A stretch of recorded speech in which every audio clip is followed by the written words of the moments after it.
یمن کی سرزمین سبا دولت، طاقت اور فریب کا گہوارہ۔ وہاں ایک رانی حکومت کرتی تھی، ملکہ بلقیس۔ کہا جاتا ہے کہ اس کی ماں جنات میں سے تھی، اس کی پیدائش ایک راز تھی۔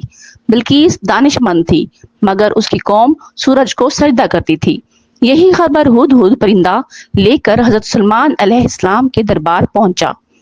سلیمان علیہ السلام نے فرمایا، میں ایک خط بھیجتا ہوں اللہ کے نام سے، میرے خلاف سرکشی نہ کرو، فرمانبردار ہو کر آ جاؤ۔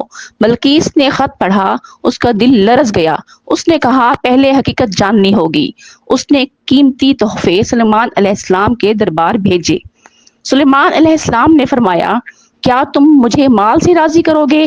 جو کچھ اللہ نے مجھے دیا ہے وہ تمہارے خزانے سے بہتر ہے۔ بلقیس خود ملاقات کے لیے روانہ ہوئی۔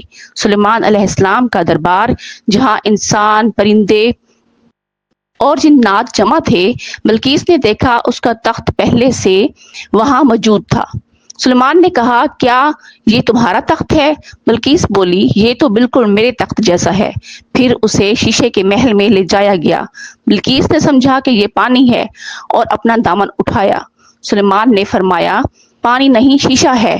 وہ لمحہ اس کے دل کو بدل گیا۔ بلقیس بولی، میں ایمان لاتی ہوں اللہ پر، جو سلیمان کا رب بھی ہے اور میرا بھی۔ یوں سورج کی پوجا کرنے والی رانی نے اللہ کے نور کو پہچان لیا۔